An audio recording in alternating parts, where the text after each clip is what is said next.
5 years after the plane crash, Grandma still refuses to believe I'm dead. She tends to my Boston fern every day. She pays my phone bill every month. Every year she travels to Chicago to attend the family briefing. Later, the family meeting was cancelled, and my Boston fern withered away. Grandma held the flower pot and sat all night. At the first morning bird's call, she closed the doors and windows and lit the charcoal brazier. Holding the photo of us together, she quietly closed her eyes. She would soon be reunited with her sweetheart. She was utterly certain. 1. In the 5th year after the plane crash, I finally returned home. The memories of a soul are peculiar. All that occurs after death passes like fleeting shadows. Yet I still remember. The last phone call I received in life was from my grandmother telling me. The doctor said there was something wrong with her lungs. On the phone, she felt she was troubling me. She kept saying, "Sweetheart, just come back when you're free. No rush, work comes first." How could work come first? The grandmother who raised me will always be first. I canceled my flight scheduled for the day after tomorrow and switched to the earliest available flight that day. Right up until the plane took off, I was still contacting my old classmates in America via my phone. I wanted to contact the best oncologist to find out what exactly was going on with my grandmother's lungs. Then, bang, the plane exploded. Hundreds of lives erupted into a ball of fire over the open sea, slowly sinking into the ocean depths, vanishing without a trace. News of the plane crash was soon reported. Relatives were summoned to the airline's conference room to listen to the latest developments. Some people cried until they fainted, while others barely held on to their rationality,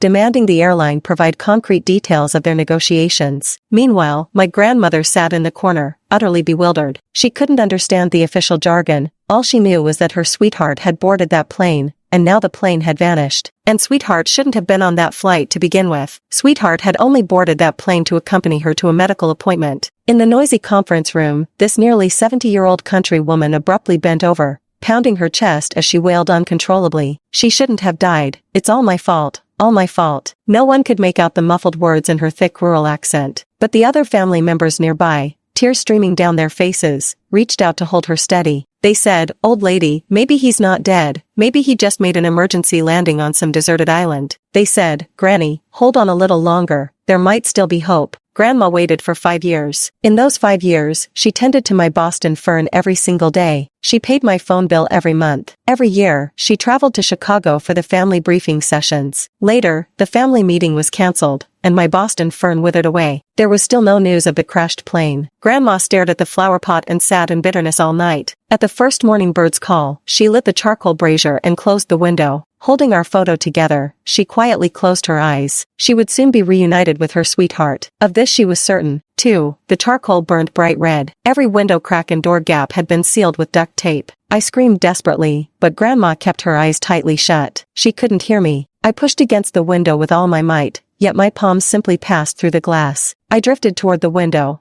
I kept pushing against it, only to fall to the ground again and again. The glass remained unmoved, while Grandma lay there peacefully with her eyes closed. When I fell for the last time, I wept uncontrollably. Transparent teardrops fell to the ground one after another, yet not a speck of dust was stirred. "Save your breath, it's no use," said a translucent old soul standing beneath the oak tree. The old soul told me that after death, one can no longer do anything, unless I was willing to burn my own spirit. But you must think carefully. Once your spirit is consumed, you'll never reincarnate again, not for all eternity. Snowflakes swirled down, lifted lightly by the wind. Inside the house, the photograph my grandmother clutched tightly also captured a rare snowy day. I was 8 years old when my neighbor hired a photographer to take a family portrait for them. Grandma pulled me along and managed to sneak me into the photo. In the picture, she held me close, smiling brightly. She had left home in such a hurry that she only had time to change me into new clothes. She forgot that her own cuffs were already frayed, and the patched-up trousers hadn't been fully covered by her jacket. It's always been this way. I wear new clothes, while she wears patched-up garments. It's always been this way. How can one set their soul ablaze? I asked. 3. Winds from all directions surged into the small courtyard, howling as they launched their assault. Bang, a tremendous sound. The aged windows shattered instantly, scattering shards across the floor. The wind was obedient, blowing an iron bucket from the yard right into the house. With a solid thud, it covered the charcoal brazier. I sighed in relief and turned to look at Grandma. After the series of loud noises, she hadn't stirred at all, still sleeping peacefully. Fortunately, our neighbor Mrs. Peterson had gone out to sweep snow and heard the commotion. She grabbed her broom and came over to check. Then her expression quickly changed as she trembled and rushed into the house, calling, "Helen, Helen." The wail of an ambulance pierced the air. Grandma was rushed to the hospital. Drop by drop, fluids flowed into her veins. As the clock ticked away, she finally opened her eyes. Her pupils remained unfocused, yet she smiled and reached forward with outstretched arms, as if trying to embrace something unseen. Mrs. Peterson, the neighbor, seeing she was awake, rambled on, "Helen, you nearly scared me to death. You must keep a window open when using charcoal for heating. Didn't you know that?" Grandma's smile froze. She turned her head blankly and saw Mrs. Peterson sitting beside her. She closed her eyes again, then opened them, but the world remained unchanged. In this world filled with antiseptic smells, hospital beds, and blue and white striped gowns, she closed her eyes in despair as visitors came in waves. Friends and relatives, still shaken, scolded Grandma. How could someone her age be so careless? Burning charcoal without opening a window was dangerously reckless. Grandma offered no explanation, simply passing them bananas or apples. "Have one." When lively little children came to visit, they'd call out, "Auntie Helen." Grandma finally smiled, patted the child's head, and tapped the edge of the bed. "Come sit for a while." The little one pointed at the photo by the pillow and asked, "Who is this?" In the deep winter snow, a grandmother and grandchild borrowed a neighbor's camera to take their family portrait, a portrait of just the two of them. The elder one had lost both her husband and daughter in an earthquake. The little one had lost her father while still in swaddling clothes,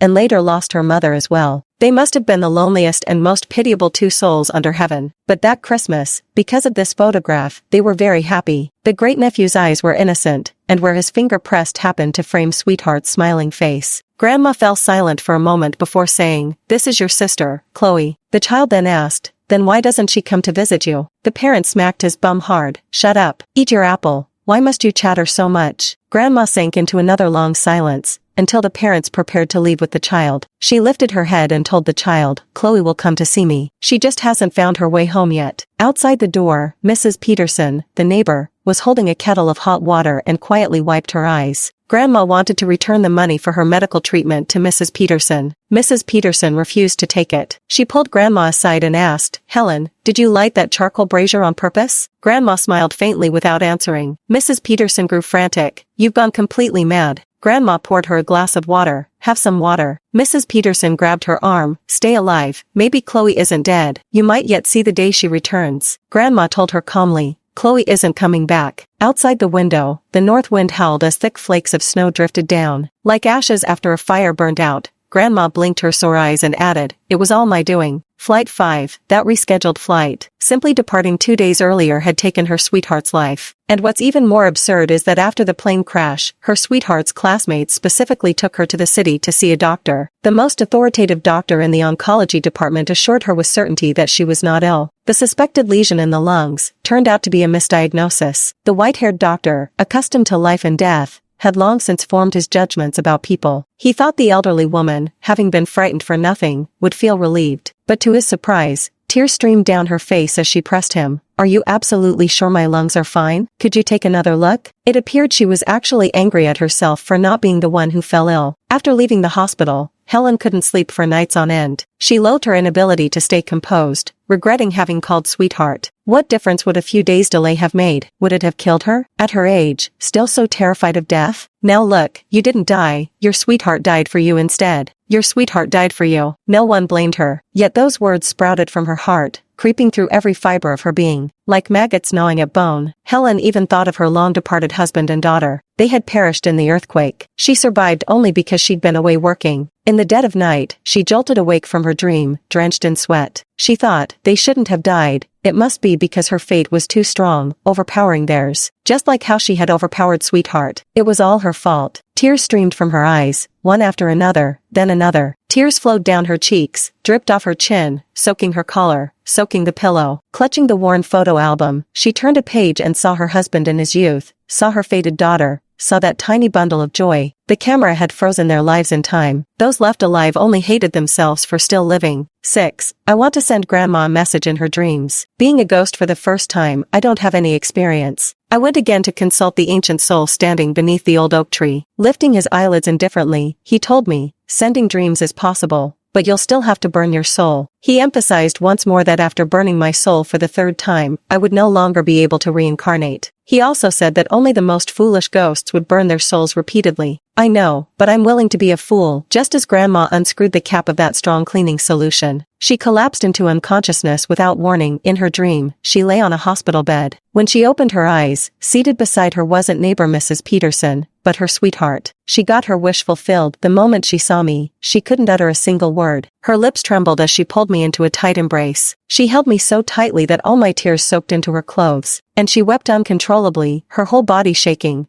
I'd heard such heart-wrenching sobs before. Back in the year when the Family Association announced its closure, so many bereaved relatives surrounded the airline's premises, their hair gray and their faces weathered from long journeys. An old lady asked, "Aren't you going to keep searching? What if they're still alive?" Her daughter and grandson were on that plane, while her son-in-law had already remarried. The staff member uncomfortably explained repeatedly that with limited search and rescue resources, they had already fulfilled their humanitarian duty by persisting for 5 years. The old lady grabbed his hand and suddenly dropped to her knees with a thud. She pleaded, "I beg you, if he's alive I must see him, if he's dead I must see his body." The sound of Grandma's sobs in my ears overlapped with the wails outside the airline office that year. Finally, Grandma released me and began scrutinizing me from head to toe with meticulous care. She brushed away the seaweed clinging to me and ran her fingers over my bony shoulders. She gazed through my empty eye sockets and finally broke into heart-wrenching sobs. "Sweetheart, oh sweetheart, you've suffered so much. It's all my fault. Don't you know? I wasn't even sick. I made you take that flight. I caused your death." I shook my head and told her, "It wasn't your fault. You didn't bring me misfortune. You are not an ill omen. The plane crash could have been man-made, an accident, or even my destiny. But one thing is certain, it was never your fault. You should live a long life and pass away peacefully. Please, please don't end your life with guilt and regret." Grandmother gently blew on my skeletal fingers and asked, "Does it hurt?" I pondered for just a moment before telling her firmly, "It hurts, it really does." Grandma's eyes reddened. "I'm coming to be with you right away. Wait for me. I'll come find you soon." I shook my head. "No, I don't want you to accompany me, Grandma. Can you take me home instead?" She slowly raised her head and looked at me. I stared into her eyes and repeated, "The sea here is so dark, the water so cold, and the fish keep biting me. Can you take me back to my homeland?" 7. The dream fades. I collapsed beneath the oak tree, utterly drained. The old soul drifted over quietly and said, "It's time for you to be reborn." I retorted, "Why haven't you gone yet?" He hesitated momentarily before replying, "I still have unfinished business." I smiled, "I still have unfinished business too." He asked, "Your grandmother won't try to kill herself anymore, so what else do you need to do?" I gazed quietly at the rising moon and whispered, "I want to stay with Grandma, to find my remains." He sneered, "Looks to me like you want your soul burned a third time." I fell silent. He pressed on, "Is it worth it? Everyone must die. She won't even know what you're doing. Is this really worth it?" I smiled and told him, "It is. I once spent tremendous effort and made countless sacrifices just to escape that backward little town and countryside. Later I racked my brains endlessly, scheming relentlessly just to secure my place in the big city. When the plane plummeted from the sky and death approached me with infinite certainty, what flashed through my mind wasn't promotions or pay raises, nor housing prices or gas costs. All I regretted was not returning more often to that small town,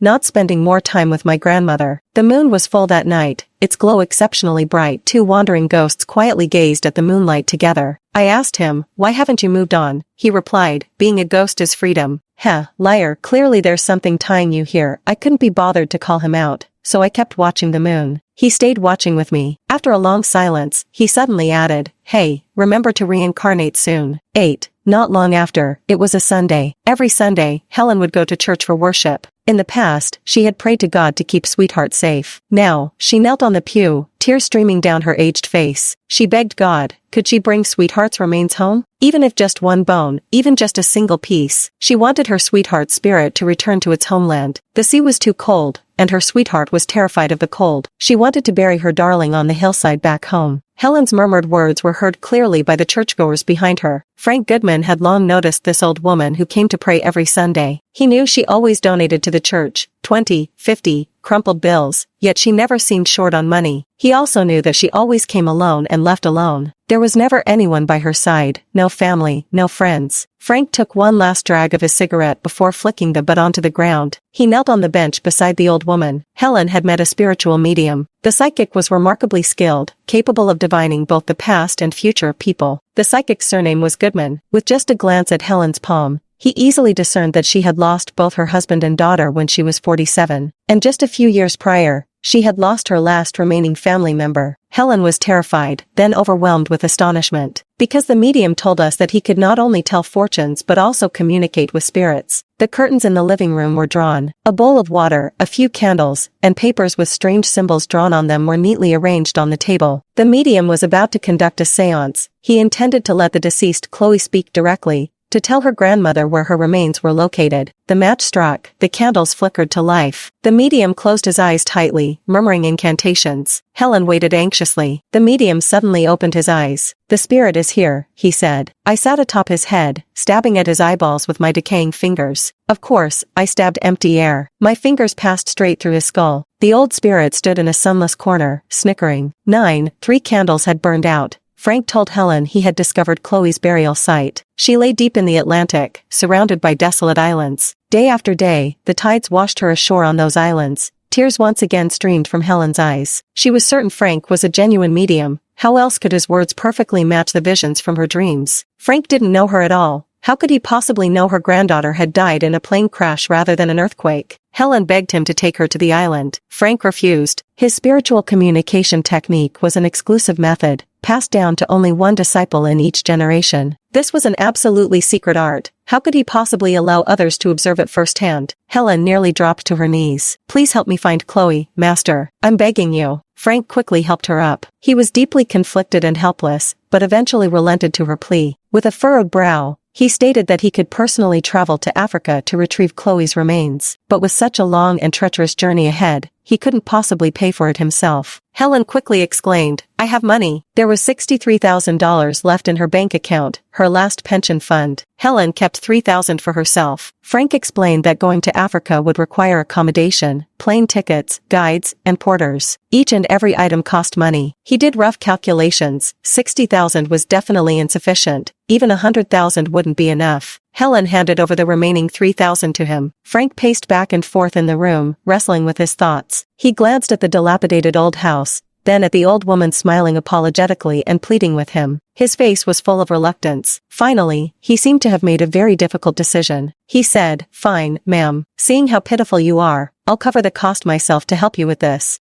Been following Frank Goodman the whole time. He took the money and immediately bought a long-distance bus ticket to leave town. He had always been a habitual con artist, cheating his way wherever he went. His favorite targets were elderly people with no relatives or friends. Older adults were often uninformed and didn't know how to gather evidence. All it took was a few smooth words from him, and tearful victims would beg to stuff crisp banknotes into his hands. Frank lit a cigarette, convinced of his own brilliance. Smart people deserve to get rich. I've already beaten him 800 times over. Yet every punch passed right through his body, hitting nothing but air. He remained completely unaffected. He even played some music and started packing his suitcase. I asked the old soul, "Besides burning my soul, is there really nothing else I can do?" He glared at me. "You can't do anything. And stop thinking about soul burning. You won't be able to reincarnate next life. Got it? I know. I've only got one last chance to burn my soul left. Once it's burned out, I won't be able to stay with Grandma anymore. But how come even as a ghost, I still face impossible choices? If only I were still alive." Under the dim light, my form grew faint and translucent. Frank bustled about the house, picking up one thing after another. I suddenly felt very tired. I asked the old soul, "Do you resent the heavens for choosing you to die?" He muttered, "Who can you settle accounts with about life and death?" I sighed. Right now, I truly resent it. My whole life, aside from having a bit of a temper, I've never done anything wrong. I give directions to tourists, offer my seat to pregnant women, donate to charity every month, and I've even sponsored an underprivileged student one-on-one until she got into university. I may not be a saint, but at least I'm a decent person. So why is someone like Frank still alive and well, while I'm dead? Why? The old soul grumbled. "Stop crying." I said, "How could ghosts cry? I just hate that I don't have the ability to help Grandma get her money back." The old soul fell silent again for a long time. The moment Frank closed the suitcase, I finally heard his response. He said, "Actually, there's one more way." 11. The 911 dispatch received a strange call. The number was actually a dead line, but on that afternoon, it genuinely reported a crime. On the other end was a man's voice. He precisely stated the time, location, and person involved. He said a man named Frank Goodman had defrauded Helen from XX County, XX town of her pension. Right now, Frank was at the city's bus terminal, preparing to depart on a long-distance bus in half an hour. The police car roared past. In the long queue at Gate 6A, a man in a blue jacket held a cigarette between his lips. Just as he was about to pull out a lighter to light it, several policemen rushed up from behind and pinned him down. He cried out in shock, "Fine, I won't smoke." "What are you doing?" The police took the cigarette from his mouth and tossed it aside. "Someone reported you for fraud. Come with us." Helen thoroughly cleaned every corner of the house, just as she would when Sweetheart was coming home for Christmas, making sure everything was spotless so Sweetheart could rest comfortably. Sweetheart was always busy with studies and work, living in a tiny apartment in the big city. Sweetheart often said the countryside was better, spacious, with delicious wild cherries to enjoy. She said they don't sell wild cherries abroad. Foreigners only eat those expensive, overly sweet cherries that made her sick with their cloying taste. Wild cherries are still the best, that hometown flavor you could never tire of. Helen wiped the windowsill as tears fell. "Sweetheart, sweetheart, you'll be home soon. Grandma will pick cherries for you in spring, slice watermelon in summer, bake pumpkin pies in autumn, and come winter. Sweetheart, we'll have Thanksgiving dinner together this winter." Helen lowered her head, tears soaking her sleeves, yet she smiled faintly. Her sweetheart was coming home soon. 12. The police found Helen on the town's funeral service street. When they found her, she was buying an urn for Chloe. Helen was a sharp old lady. Truth be told, she'd fooled the psychic. Apart from the $63,000, she'd secretly stashed away $2,000 of her own. It was the red envelope Chloe had slipped her during her last Christmas visit home. She'd kept it under her pillow, untouched all this time. Now, those $2,000 would prove invaluable. Helen wanted to buy a nicer urn for Chloe. During her lifetime, Chloe had always lived in a tiny rented room. She said she wanted to save money, save up more, so she could rebuild her family home someday. Make it tall, make it spacious, as beautiful as a European castle. Whenever Sweetie deliberately exaggerated stories to cheer her up, Helen's eyes would crinkle into crescent moons with laughter. She didn't want to live in any European castle. All she wished for was that Chloe could someday buy an apartment in the state capital. A stable life, free from constant business trips. But even when Chloe vanished over the ocean, Helen still hadn't moved into any grand mansion. Helen studied the rows of black and white boxes lining the shelves. She reached for the most expensive one. She thought to herself, she couldn't afford to live in a big place while alive, but at least after death, she should have more space. Helen paid and was about to leave with the urn, but the police stopped her. She was an old woman who had always followed the law strictly, so she thought she had done something wrong. But the police told her, "You've been scammed." Helen refused to believe Frank Goodman was a fraud. She kept saying good things about Master Frank. Could there be some misunderstanding? Master Frank was clearly going to retrieve Chloe's remains. He had already planned the route and itinerary to the small African island. In a month, Chloe would be home. How could Master Frank possibly be a fraud? In the police car, Helen kept explaining to the officers. Behind her repeated explanations lay a question she didn't even dare to ask. If Frank Goodman was a fraud, then who else could bring Chloe home? 13. Frank Goodman confessed to his crimes. When he was handcuffed and led out by the police, Helen was still explaining to the officers. How could he possibly be a fraud? He accurately calculated that my sweetheart is submerged in the sea. I dreamed about my sweetheart. She's truly trapped in the ocean. Are you sure you arrested the right person? Master Frank is about to fetch my Chloe any moment now. The female officer embraced the breathless old woman, supporting her as she urged her to take a sip of warm water. Frank spat out in disgust. "You're the one who called the cops. Stop pretending to be innocent." He thought this old woman was too good at acting, constantly feigning trust in him while reporting him to the police behind his back. Despite being clever all his life, he'd actually been outwitted by this elderly woman. Frank was furious. He roared at the old woman, "How should I know where your damn granddaughter died? She can rot wherever she dropped dead. It's none of my business. People like you deserve to die alone without children, get it? You deserve it." Helen froze. The cup of hot water in her hand crashed onto the table, the scalding heat registering belatedly. Frank was about to continue his tirade when a policeman smacked the back of his head. "Shut the hell up." The night deepened. The light in Helen's room remained on. Mrs. Peterson from next door stayed with her, joining her in fiercely cursing that Goodman bastard. Helen remained silent for a long time before finally asking, "Do you think it's possible that my fate is too harsh, so I ended up bringing death upon them all?" Mrs. Peterson, the neighbor, was taken aback, then bellowed with full vigor, "That's nonsense. Don't listen to that Goodman fellow's rubbish. He's the damned scoundrel who deserves to go to hell." Helen smiled through her tears. Beneath the great oak tree, I crouched by its roots and looked up at the old soul. His figure suddenly grew faint, leaving behind only a hazy, indistinct outline. A sudden thought struck me, and I asked him, "Are you burning your soul away?" He glared at me. "How could that be? I'm not stupid. I can't be bothered with him." I continued, "How many chances do you have left?" He still stubbornly insisted, "I told you I didn't burn it." I pressed further, Who exactly are you? He remained silent, turning his head away to avoid looking at me. I kept guessing. Are you my grandfather? Someone who had a crush on my grandmother? The old mailman from town? Old John next door? Didn't you say ghosts who help others by burning their souls are the dumbest? Say something. The old ghost got so flustered by my pestering that it floated to the treetop and yelled at me. Fine. I'm your dad, okay. I burst out laughing. Get lost. I'm your dad. It took Helen a long time to completely emerge from the shadow of being deceived. Mrs. Peterson, the neighbor, consoled her. At least you didn't lose any money.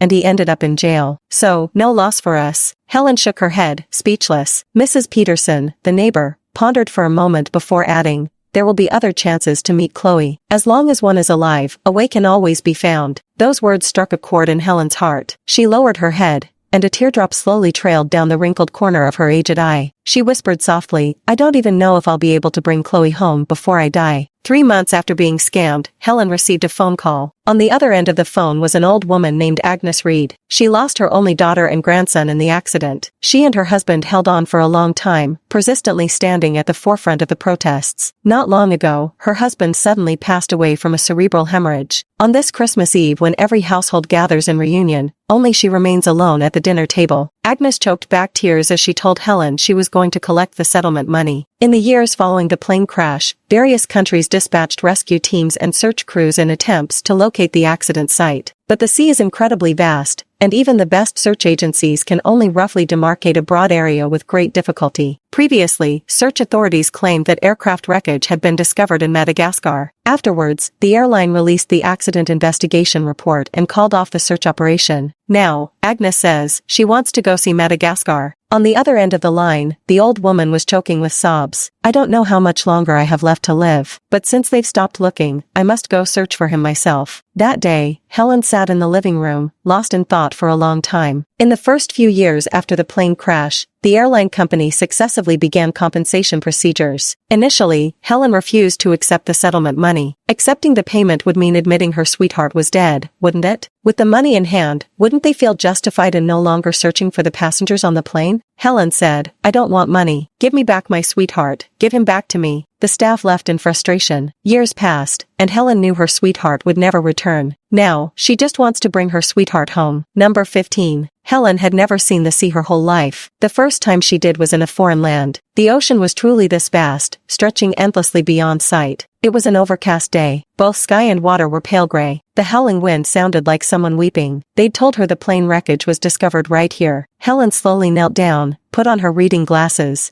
and carefully examined the chaotic beach. At the junction of the sand and seawater, there was plenty of debris washed ashore by the waves. Helen thought perhaps she might find something belonging to Sweetheart among it all. Sweetheart's watch, or clothes, or wallet. Or perhaps, were there any Sweetheart's bones? Yet she walked the entire coastline and found nothing at all. Helen bent down, her aged, wrinkled hands soaked in seawater. Sweetheart vanished somewhere in the vast ocean. Could touching the sea mean touching the child she had lost? The sky darkened. The guide reminded the two elderly women it was time to return. Helen rose slowly. Agnes descended from afar. The two old women gazed silently at the ashen sea, not uttering a word for a long time. Seabirds circled in the sky, accompanied by the sound of the tides. It made heaven and earth appear even more hollow, so hollow it chilled the heart. Under the guide's urging once more, the two elderly women reluctantly turned to leave. Agnes said slowly, the sea is very cold. Helen nodded in agreement and added, it's not like what we see on television. The sea was far too cold. Their children were all afraid of the cold. Inside the airport waiting area, two plainly dressed elderly women, without even suitcases, carrying worn cloth bags, sat in the corner. They were about to depart. They both knew deep down that once they left, they likely wouldn't have another chance to return. So yesterday, they kept calling their children's names over and over along the beach. But miracles don't exist in this world. Lost children never appear in their mother's dreams, nor do they ever respond to cries by the sea. Now, they're utterly exhausted, sitting in the airport, mechanically chewing bread without thought, occasionally lifting their heads to murmur words between them, yet scarcely 2 sentences pass before tears begin flowing again. Even sitting in silence doesn't stem the tears. Why must the world contain such endless suffering? It all pours forth from a mother's weeping eyes. Across from the seating area, a blogger was filming a video. As the camera panned, bright sunlight streamed through the floor-to-ceiling windows, flooding the space. Just as he was about to deliver his rehearsed line with a smile, he noticed, In the corner of his phone screen, not just sunlight, but two pairs of tear-filled eyes. 16. The sixth year since the plane crash, a short video exploded across the internet. A travel blogger, known for exploring destinations worldwide, unusually posted a conversational clip. The scene is quite simple, with only basic subtitles. The video shows an airport where two elderly women wipe away tears while answering his questions. What brings you here? Not for tourism. We're looking for our child. Your child? Does your child work here? Our child was on a plane. The plane crashed. We heard wreckage might be found here, so we came to try our luck. After a brief silence, and, did you find anything? The two elderly women simply shook their heads. Any plans for the future? Do you have other children at home? The old women shook their heads again. I'm the only one left at home now. Everyone's gone, just me alone. The camera focused on their worn-out handbags. On them was pasted an equally faded poster. The poster was from a few years ago, a poem written by the media for the vanished flight. Child, come home, if you can hear your parents call. We're waiting for you at home, child, come back. The tall, robust blogger's eyes reddened. He blinked, and the image trembled with his movement. The sunlight outside the airport was so bright, yet it seemed unable to illuminate this dark corner. The massive clock ticks round and round, as hurried travelers race against time. It seems everyone in this world has their own bright future to chase, yet there are still those whose time remains forever trapped 6 years in the past. 17. 6 years is long enough for most people to forget a tragedy, but 6 years have also brought earth-shaking changes to the internet landscape.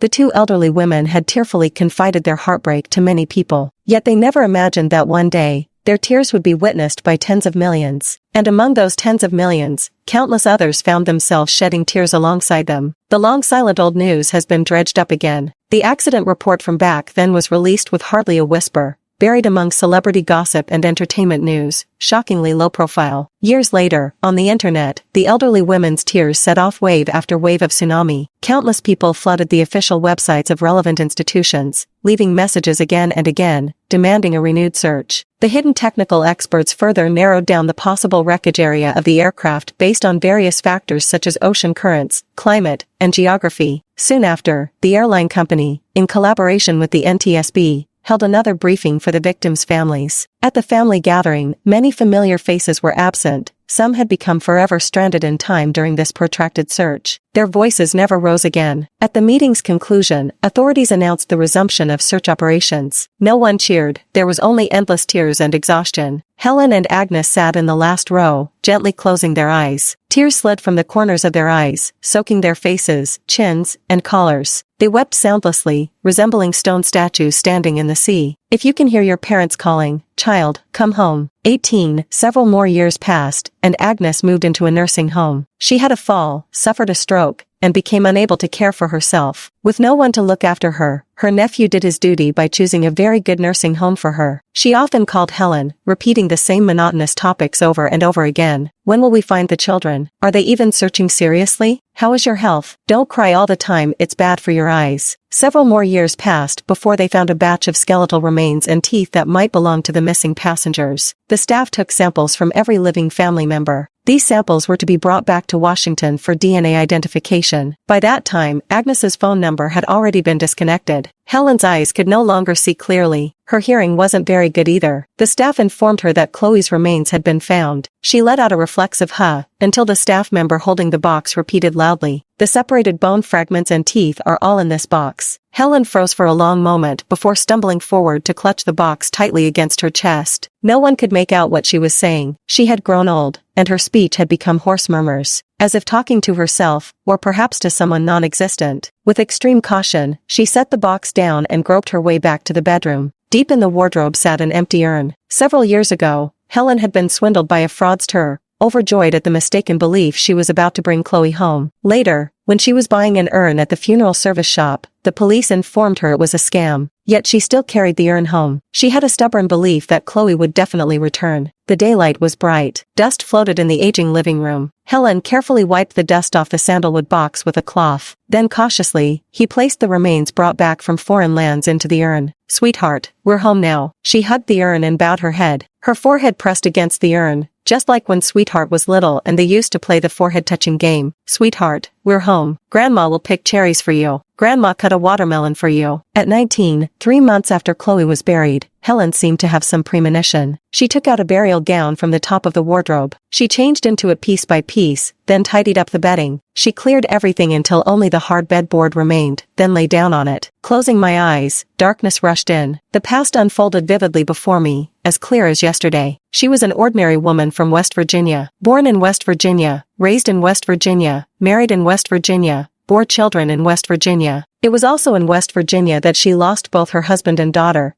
then received news of the Sweetheart Air disaster. Helen wondered whether her life had been fortunate or unfortunate. To call it luck feels forced. Yet to say it's misfortune, each time disaster struck, she survived. Many pass away before ever seeing their loved ones return. At least she lived to see them. She remembered Agnes. In their last phone call, Agnes had said cheerfully, "I'll be joining them soon." In the darkness, a tear traced its way down Helen's cheek. Yet there was a blissful smile on her lips. Agnes was right. She would soon be reunited with her family too. She would be free. At 20, as the sky paled to the hue of a fish's belly, Helen's breathing ceased. At last, she held Sweetheart's hand. Beneath the oak tree outside the courtyard, Sweetheart bore no tangled seaweed, no ghastly bones. She tilted her head with a happy smile, 2 round dimples appearing on her cheeks. "Grandma, let's go together," she said, as the hues of dawn painted the world. Sweetie smiled again, pointing to the man beside her and telling her, "Grandma, he says he's my dad. Can you look at him and tell me if he really is?" In the morning sun, the man's figure grew so faint it was nearly invisible. The skull dented by the car crash gradually swelled, regrowing flesh and blood. The torn, charred clothing slowly regained its color. The man stood in the shadow of the great oak tree, his voice sluggish as he called out, "Mom." His name was Robert Davis. He had died over 30 years ago on his way home. His daughter was born premature. Driving day and night in his big truck, he'd been rushing home to see his wife and child. Bang! A tremendous crash echoed. From that moment he became a lone ghost lingering by the roadside. He felt there was something unresolved within him, yet no matter how hard he pondered, he couldn't remember why he had come to be or how he had met his end. He was a spirit abandoned between heaven and earth day after day. He stood beneath a great oak tree, numb and vacant, until that day in 2008, when the earth let out a dreadful roar. As the earth shook and mountains trembled, he rushed into the yard opposite the oak tree, bracing the crumbling wall with all his might. It was a completely instinctive act. Then in an instant, his memories came flooding back. His name was Robert Davies. Sleeping beneath that wall was his young child. Robert's soul erupted with scorching, painful radiance. He just looked down at his sleeping daughter and slowly smiled. "Why name her Chloe? Let's call her Piglet from now on. Piglet, Piglet. A little pig that wouldn't stir for thunder or wake for earthquakes. Piglet, I'm your daddy. Do you know that?" How could work be the first priority? Their 3 souls drifted forward, where the sunset was their destination. People say that when one dies, they become ghosts. People also say that ghosts are terrifying, that ghosts scare people. But, floating midair were souls of all sizes. They were once dearly missed parents, lovers, and friends. In places unseen to anyone, they linger, wait, and are unwilling to leave. Dear ones, when you are longing for your loved ones, those dearest to you, remember, they are either in distant horizons or close by your side. They are also guarding you in the same way. The flesh may perish, but love never ceases, the end.